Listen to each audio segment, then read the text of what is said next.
Mutton वाले की सफलता। गांव में फिरोज का एक मटन शॉप था। फिरोज ईमानदारी से अपना काम करता था। फिरोज के आगे पीछे उसका कोई नहीं था। उसका एक भाई का बेटा था जमील। जमील अपने चाचा की मटन की दुकान को हड़पना चाहता था। जमील की गंदी आदतों से फिरोज बड़ा ही परेशान था, इसलिए वो हमेशा उसे दूरी बनाए रखता था। एक दिन जमील सोचता है, अरे ये बूढ़ा चाचा दुकान छोड़ने का तो नाम ही नहीं ले रहा है।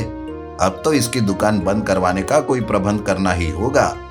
ये सोचकर एक दिन जमील कहीं से बासी मांस को ले आता है और सवेरे चुपके से फिरोज की दुकान जाकर बाकी मटन के साथ उसे रख देता है। अब दुकान पर ग्राहक आना शुरू हो जाते हैं। तभी जमील मौका पाते ही सामने आता है और कहता है, अरे चाचा, इस उम्र में इतना बड़ा धोखा करते हुए तुम्हें शर्म नहीं आती क्या?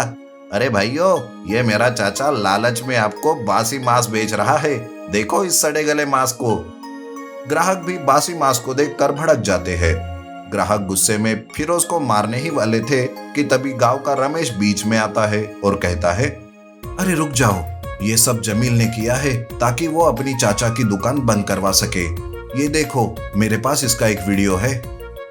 दरअसल रमेश ने जमील को देख लिया था।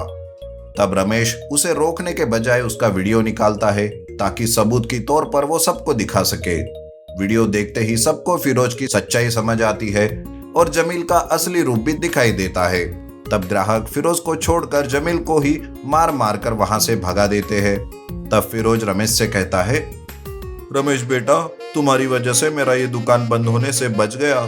तुम्हारा ये एहसान जिंदगी भर नहीं भूलूंगा। अरे चाचा जी, क्या मैं आपकी दुकान में काम कर सकता हूँ? वैसे भी मेरे पास कोई काम नहीं है, बस ऐसे ही घूमता रहता हूँ। मेरे माँ बाप भी मुझसे परेशान हो गए हैं। लेकिन बेटा, क्या तुम ये काम कर पाओगे? और तुम्हारे घर में ये सब पता चलेगा तो? चाचा जी, काम तो काम होता है ना, आप बस मुझे काम करने दीजिए।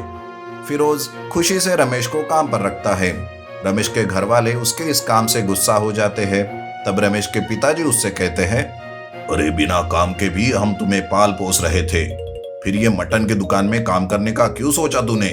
देख, ये काम छोड़ दे वरना तुझे घर से बाहर निकाल दूंगा। रमेश घर छोड़ देता है लेकिन काम नहीं। वो फिरोज के साथ काम करने लगता है और उसी के साथ रहने ही लगता है। कभी कभी फिरोज को अच्छा नहीं लगता है कि रमेश ऐसे घर छोड़कर आ गया। वो उसे बार बार समझाते रहता है कि वो घर वापस चला जाए, लेकिन रमेश उसकी एक नहीं सुनता था। उधर जमील गुस्से से आग बबूला हो रहा था। एक दिन वो हुलिया बदल कर फिरोज की दुकान पर आता है और कहता है, अरे सुना, मेरा एक होटल है, हमें बिरयानी बनाने के लिए 20 किलो मटन की जरूरत है। और हाँ, अगर मटन पसंद आया तो हम रोज 20 किलो मटन आपकी ही दुकान से ले जाएंगे। जमील फेस बदल कर था, इसलिए फिरोज और रमेश उसे पहचान नहीं पाते, लेकिन इतना बड़ा ऑर्डर मिलने की वजह से वो दोनों बहुत खुश होते रहते हैं। जमील के जाने के बाद फिरोज 20 किलो मटन काट कर जमील के दिए हुए पत्ते पर जाते हैं। वहां के मैनेजर से वो बात करता है। तब मैनेजर कहता है, अरे जाओ जाओ, हमने तो कोई ऑर्डर नहीं दिया था, शायद तुम्हें गलत फहमी हुई है, ले जाओ अपना ये मटन। तब फिरोज दुखी होकर सारा मटन लेकर दुकान वापस आता है। रमेश फिरोज का चेहरा और उसके हाथ मटन देखकर सब समझ जाता है। तब फिरोज कहता है, रमेश, हमारा बहुत बड़ा नुकसान हो गया बेटा, अब क्या करें? इतना सारा मटन कहाँ, कैसे और किसे बेचेंगे? ये कहकर फिरोज दुखी हो जाता है। तब रमेश सोचने लगता है और थोड़ी देर के बाद वो कहता है, अरे चाचा जी, आप चिंता मत कीजिए, मेरे पास इसका एक उपाय है। मुझे दीजिए वो मटन, मैं इस मटन से बिरयानी बनाऊंगा और बेचूंगा। रमेश मटन बिरयानी बनाता है और वो उसी होटल के पास अपनी मटन बिरयानी बेचने लगता है। स्वादिष्ट मटन बिरयानी पर लोग टूट पड़ते हैं, जिसे होटल का मालिक देख लेता है। मालिक रमेश के पास आता है और वो कहता है, और सुनो, तुम यहाँ ये मटन बिरयानी नहीं बेच सकते, बल्कि आज से ये मटन बिरयानी हमारे लिए बनाओगे।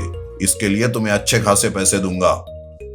रमेश भी इस ऑफर को स्वीकार करता है। वो फिरोज के पास जाकर सारी बात बताता है। ये देखिए चाचा जी, ये रहा चेक, उस होटल वाले ने दिया है, हम अमीर बन गए। हम हमारी ही दुकान की मटन से मटन बिरयानी बनाएंगे और खूब पैसे कमाएंगे। इस तरह से वो दोनों बड़े खुश हो जाते हैं। दूसरे दिन से उनका मटन का और मटन बिरयानी का व्यापार धूमधाम से शुरू हो जाता है, जिस वजह से जमील सिर्फ जलते ही रहता है। अंडरग्राउंड बकरी चोर। मदन सवेरे सवेरे अपनी एक गर्भवती बकरी को मार मार कर घर से भगा रहा था। तभी वहाँ उसका पड़ोसी ललित आता है।